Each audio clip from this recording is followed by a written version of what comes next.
In just 20 remarkable years at the turn of the century, racing cars were transformed from unreliable bone shakers into thoroughbreds like these.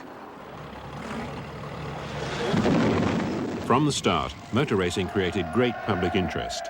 For many, it was a rare chance to see a motor car in action. Primitive roads and high speeds offered thrills and danger.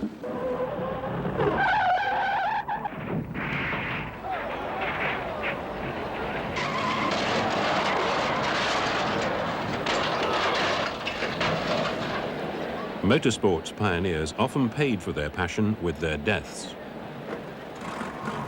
Danger, though, was no deterrent to the men who built and drove those early racing cars. They were intoxicated by the excitement and the challenge of the new sport. It forced the pace of technology. It made car makers household names. It brought glory to the winners. That was why they took up motor racing, and those reasons still hold good today.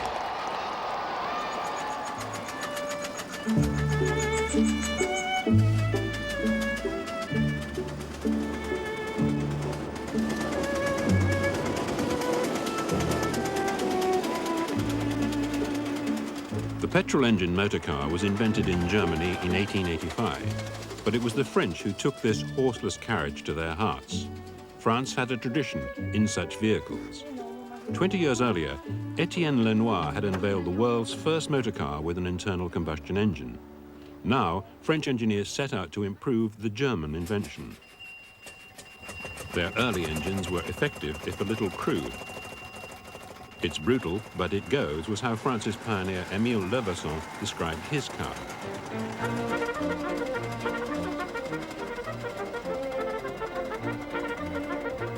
Competition wasn't long in coming. In 1894, a French newspaper sponsored a Paris to Rouen motor trial. 13 petrol and 8 steam cars took part. The top prize of 5,000 francs was won jointly by the two great pioneering companies who made petrol cars, Peugeot and Panhard et Levasseur. The 79-mile journey took almost 7 hours to complete. The winning car averaged about 10 miles an hour. Generally, the reliability of the cars was impressive. 17 of the 21 cars reached Rouen, and only one petrol car failed to finish.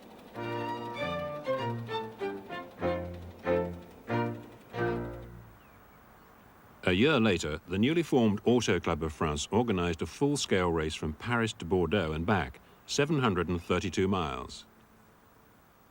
Émile Levasseur was first home, after driving 48 grueling hours single-handed in his Panhard.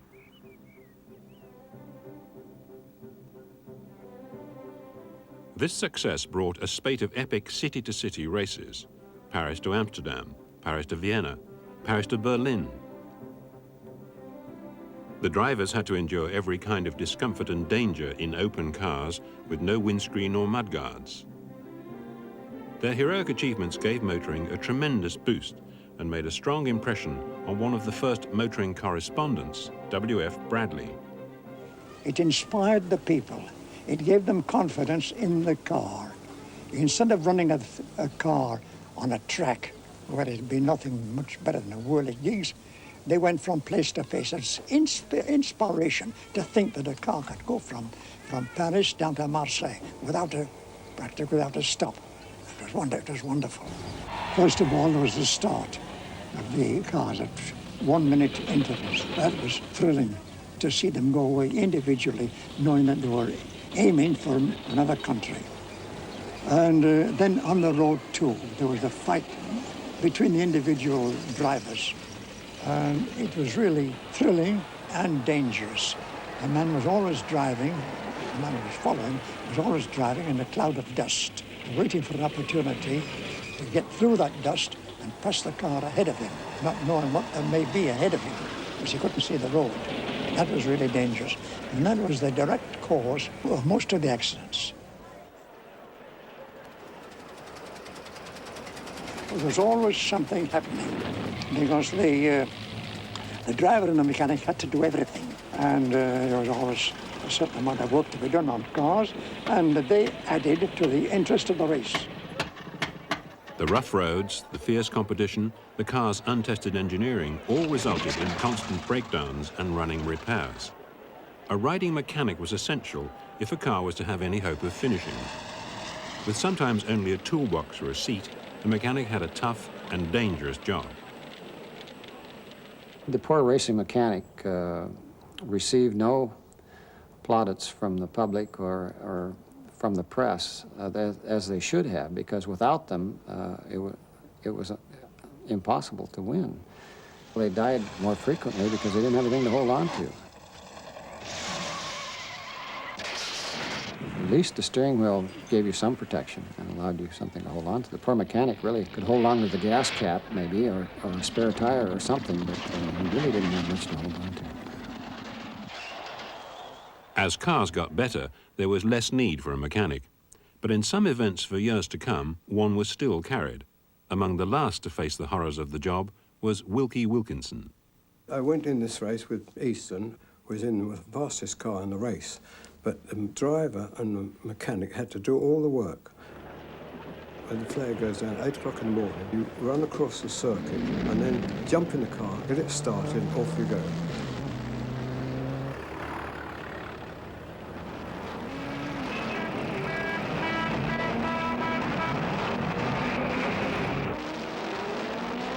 Now we have to fill it up with petrol tunes, 5 gallons a time. So before the race, I made a big funnel that held 5 gallons, so I could put it in and throw 5 gallons in, and then go and get the other churn while that was running in. But making this thing, I cut my hand very badly and got lead poison in it. So this was quite a tough job with pumping the pressure up all the time. It had to be 2.5 pounds per square inch to bring the petrol up from the tank with carburetors. If you pumped too hard, the carburetors would flood, you see, and it would go fluffy. If you didn't pump enough, the carburetors would starve and the engine would slow down. Well, we went part way through the race, it started thundering, lightning, and terrible race it was. Now, George Easton, he has all-e glasses all the time, so the pebbles of his racing glasses were the same. So I had a spare pair in my overall pocket and a chamois leather. And when he got on the straight, he said, change. I whipped his glasses off quickly, I couldn't see properly, put the other ones on and cleaned the other ones ready for change. And my hand was terribly bad, and then the wretched thing started jumping out of gear. And he said, hold the bee thing in gear. So I had to hold my bad hand in the second gear. Unfortunately, the gearbox has got no cover on the side, so all of my flesh was on my inside of my foot was burnt off. On this side, the silencer was still leaking, and on the cockpit side, all my leg was burnt. And honestly, I was in such a state, I didn't care whether we won the race. It was broadside on because it was so wet and slippery. And finally, we finished 4th. And by this time, my hand was all swollen up. I had thread streaks up my arm and a ball underneath the arm. He looked at me, and we had a glass of champagne. He rushed me straight off to the hospital. And I had to stay there for 3 days to get the poison down. And when I got home to my wife, I hadn't been married very long, about 6 weeks, I had laryngitis, so I couldn't speak. So she looked at me, and as I was married in Lent, she said, "You will live to repent." Unfortunately, we didn't. We were still happily married at the end. Whatever excitement the early cars caused on the continent, the British authorities were not amused. Road racing was banned altogether. In Britain, it was no longer necessary for someone carrying a red flag to walk 60 feet ahead of the car, but motorists had their speed restricted to 4 miles an hour in the country and 2 miles an hour in the towns and villages. In 1896, the law was changed and the speed limit was raised to 14 miles an hour. To mark the event, an emancipation run was organised from London to Brighton.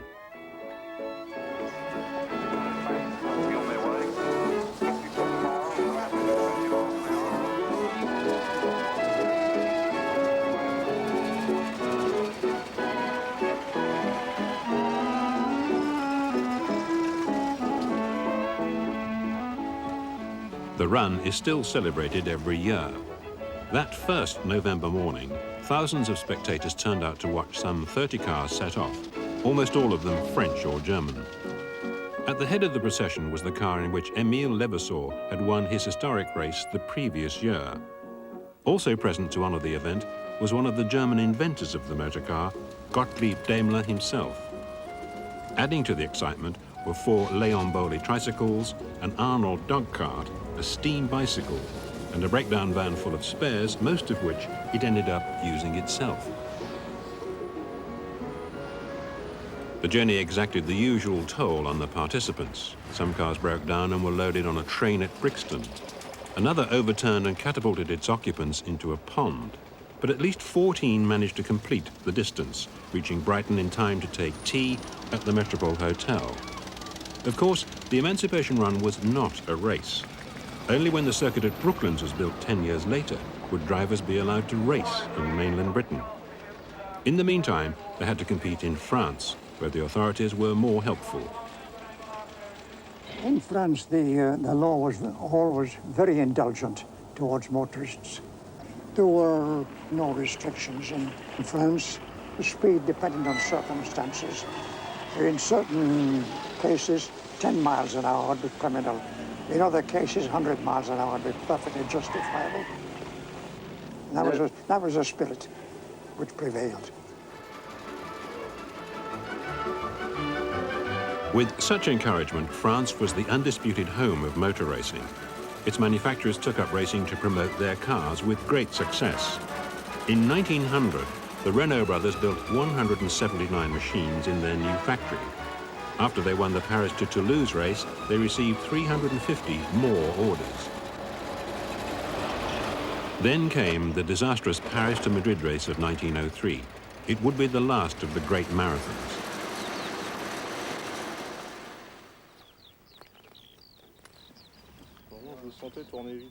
Competition pushed everything, especially machinery, to breaking point.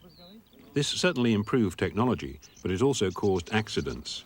During the race, at least 5 drivers and mechanics were killed, as well as several spectators. So the authorities stopped the event at Bordeaux. The most famous casualty was one of the Renault brothers, Marcel. Blinded by dust, he'd missed a corner, crashed off the road, and been fatally injured under the weight of his car. Louis heard the news at Bordeaux and fainted. He never raced again. His riding mechanic, François Sitz, took over the job of racing the Renault cars. To replace the road races, in 1906, the Auto Club of France decided to create an event that would outshine all previous efforts, the first ever Grand Prix. It was a 12-lap race staged on a circuit of closed roads just outside Le Mans. 770 car-crunching miles. Well, the people wanted the race to be held in their district. There were plenty of applicants for the race because they realized it added prestige to their town or their district, and it brought in money, and there were plenty of aspirants for the Grand Prix race. It has to be remembered, these races were very, very costly. And they were not money makers at all. The organizers certainly lost money. And the only way to hold a race at all was to get the local authorities to subsidize the race, which they did to a very high degree. 34 cars entered the race, most of them French. It was held over 2 days with cars locked away during the night. The winner, after 12 hours of driving and 19 tire changes, was Sitz in a Renault.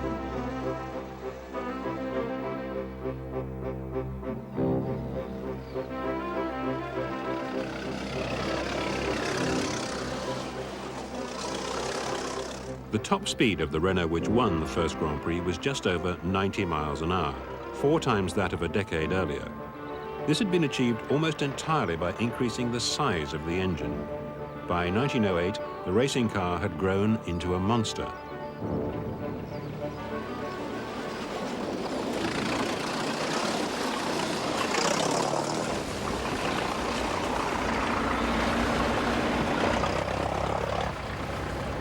Britain's leading car at the time was the Napier.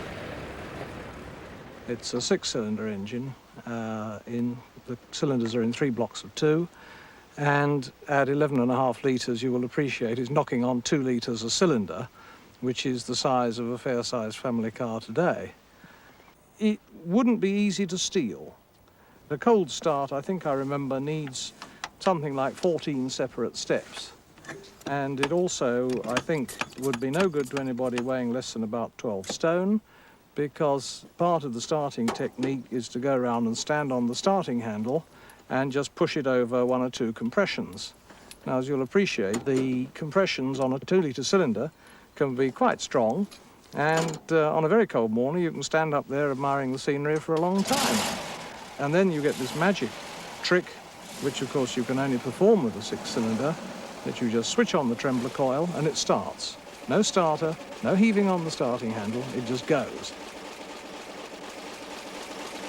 And you need to be quite sneaky to surprise it into gear. But again, once you're in gear, you can just keep going all day. It just handles so beautifully. You would think, looking at it, that it would be nose heavy and it would be difficult to handle. In fact, it's an absolute dream on the circuit. And the amazing thing is that in the wet, when of course you can't stop it because the brakes don't work, you can take curves in a most elegant, long 4-wheel drift under total control.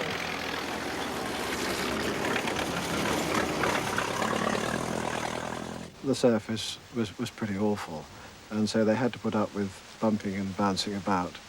The driver always carried a mechanic with him, and apparently his main task, apart from pumping up the fuel, was any roadside repairs, but in particular changing tyres, because tyre technology was very basic then.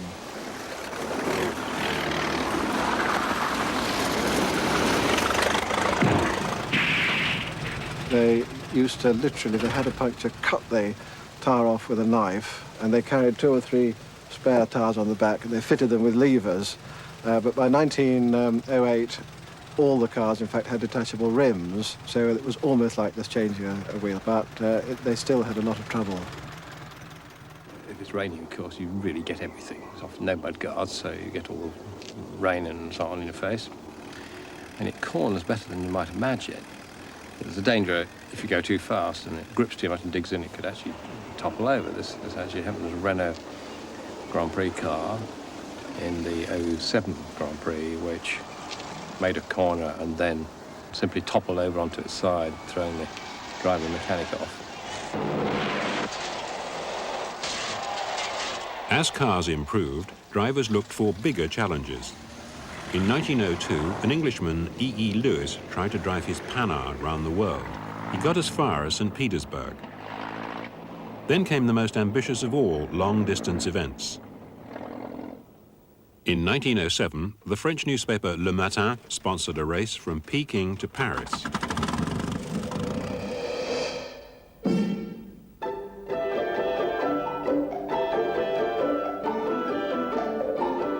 Five men picked up the challenge. One was the Italian Prince Scipio Borghese in a new Itala car. He took along his chauffeur and a journalist. It was a journey of Homeric proportions, 9,500 miles. The roads were primitive, the weather harsh. They crossed deserts and tundra. They forded rivers. They drove over mountains. They were always getting stuck, in the mud, in the slime, in the sand. Time and again, they had to get the astonished locals to push or to pull or raise their Itala out of difficulty or rescue them from possible disaster. They struggled through China, Mongolia, Siberia, Russia, and northern Europe. Exactly 2 months after leaving Peking, the Count arrived triumphantly in Paris.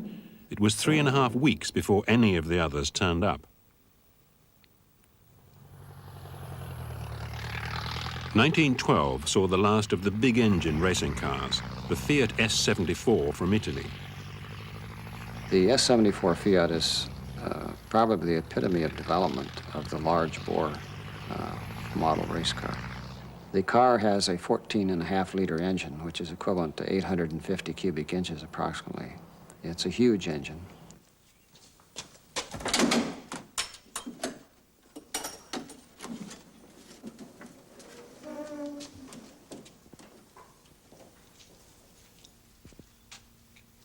One of the reasons when they raced these Fiats in the Grand Prix races, they never turned them off when they came into the pits, was that the plugs would oil up and they couldn't restart them easily. So they left them running. Which made it a rather dangerous situation when we were gassing up.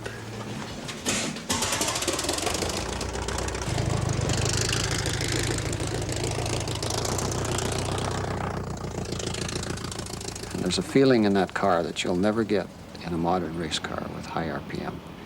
It has a very low-end torque, and it pulls you back in the seat. And it's a tremendous feeling. Many historians, much to my chagrin, talk about the fact that these are dinosaurs. But indeed, they were the epitome of development of that time. And only through change in formula did they become obsolete. They did not become obsolete because they were not effective race cars. This car was clocked at the Grand Prix in 1912 in France at over 100 miles an hour. It was capable of over 120 miles an hour and had tremendous acceleration. In the march of science, bigger is not always better. Now, an engineering revolution would silence the thunder of the Fiat's slow-moving pistons. The breakthrough was this, the double overhead camshaft engine.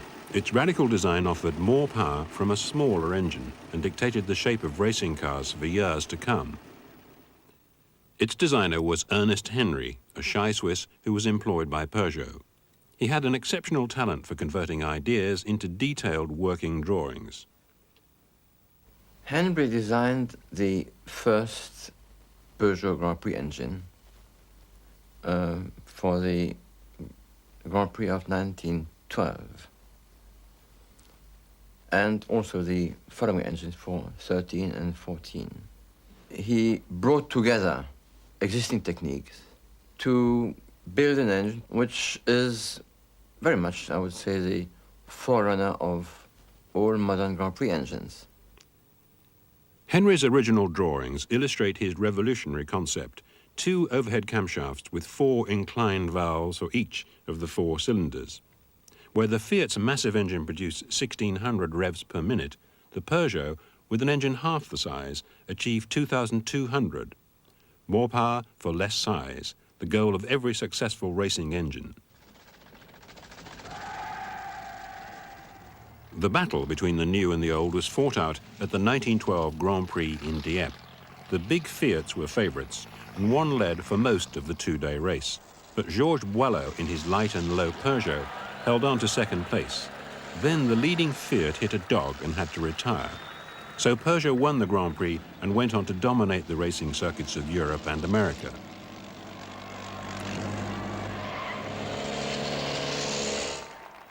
Georges Boileau had won a crucial, if lucky, victory for Henry's new engine. Ernest Henry's designs created the modern racing car, but his introvert personality meant his efforts were overshadowed by others. He died in obscurity, a drifter according to one historian. His real contribution to racing technology has only recently been recognized.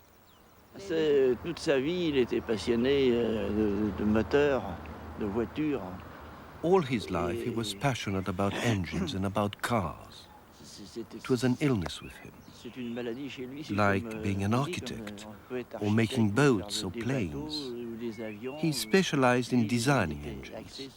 He was always making engines. Peugeot's winning cars pointed the way forward. Soon other car makers were copying their engines and improving their designs. In Britain, both Sunbeam and Humber built cars with twin overhead camshaft engines based on Henry's work. So did the Germans and the Italians. As war approached, technical and sporting rivalry between companies took on a political edge. The showdown was to take place at the Grand Prix in Lyon in France on July the 5th, 1914.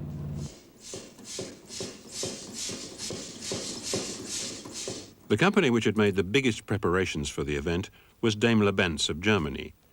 Their formidable Mercedes had been specially built for the race. There was a rumor that the directors had held a board meeting and formally agreed that, for propaganda reasons, Mercedes have decided to win the French Grand Prix this year.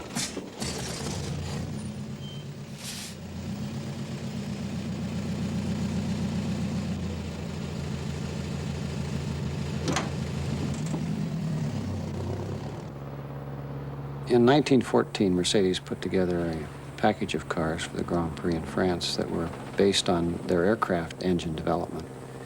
And that meant very light cylinder construction. It was not cast iron, it was forged steel with welded-on cylinders of sheet metal. This gave very good lightness and very good engineering control. And the chassis was extremely light, agile. Even though it only had rear-wheel brakes, it was very fast in the corners.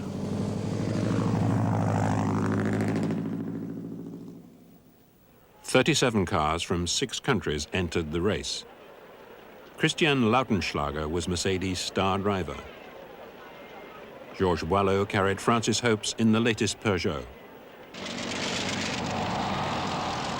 The 1914 Grand Prix probably was one of the most exciting Grand Prix ever put on. Their success was based on efficiency and organization, much like a military organization. Extremely precise signals. They seemed to know exactly where each car was at any point in the race. They had a sort of fox and rabbit situation going where they sent one car out to try to drive other cars off the road. They entered 5 cars, and 2 of their cars dropped out, but those 2 cars were actually what you'd call the rabbit cars that were out front pushing the rest of the field to destruction. And then as they dropped out, the faster cars and their 2 cars, then they would move up in position. So it was a great strategy race, and it worked. They ended up 1, 2, 3 in the French Grand Prix of 1914.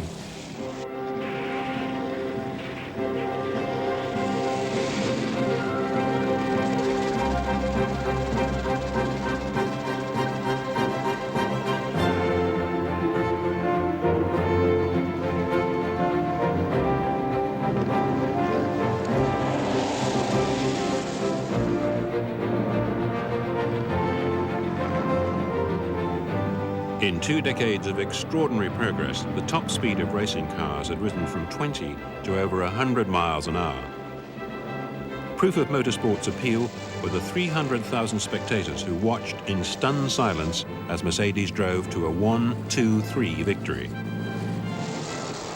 The Grand Prix of 1914 brought motor racing's pioneering epoch to a dramatic end. 3 weeks later, Europe was at war.